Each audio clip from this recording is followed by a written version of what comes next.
Happy midnight, everybody. It is Josh Eisenberg, Justin LeBar here, Chair Shot Reality. Thank you. Make sure you subscribe to the YouTube channel, and of course, check out csrwrestling.com, blogs and more. And I got a feeling some blogs will be coming about the big news, Josh. TNA Impact Wrestling looks like it is going to be no more come the fall as Destination America cutting it loose. It seems like TNA can't catch a break because they put up the highest ratings on Destination America in January, 4 million viewers in those 4 episodes for TNA. So you think they have some steam, they have some traction. I don't know if the execs at Destination America are expecting them to really break the needle in WWE terms, which now is not really breaking the needle, but when you get a 2 or a 3 rating, I think that's what they thought they were getting with Destination America, which is completely unfair because it's a completely different product.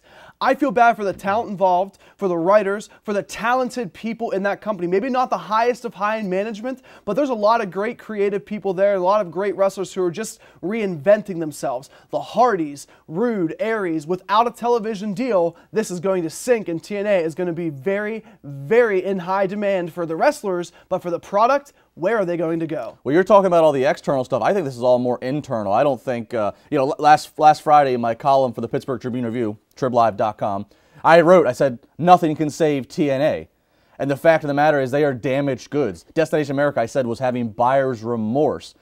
Some people don't know this. I put it out there in the column. Destination America actually gets to be involved on the creative team with TNA. They get creative input. Yes, non-wrestling people getting more wrestling creative input. And they didn't like dealing with Dixie Carter. I think this is all internal. And as Josh said, in television terms, those couple million people watching TNA, most programs would love to have a couple million people watching. Most weekly episodic programs would love to have a couple million. It's not a matter that I think Destination America, this shows you how bad internally and behind the scenes things are dealing with TNA. And it's not the writer's fault. It's not Dave Lagana or product's fine. Newly hired Billy Corgan. Fine, yeah. It's not the Hardys' fault. It's not anybody that's doing their best job in the wrestling capacity. It goes with what has not changed over the last 15 years, and that is the top management of Dixie Carter and the few suits that surround her. Billy Corgan, Smashing Pumpkins, also that that media, that music connection background. Does he have an opportunity to maybe use a little bit of his power, his popularity to find something else? Anybody that anybody that has enough money to try to purchase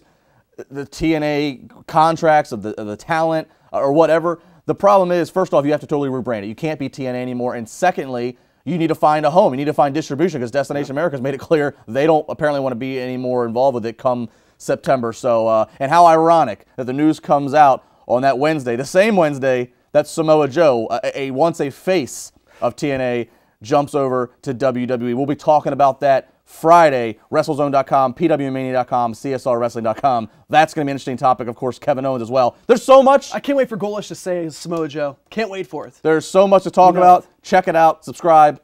Share the reality.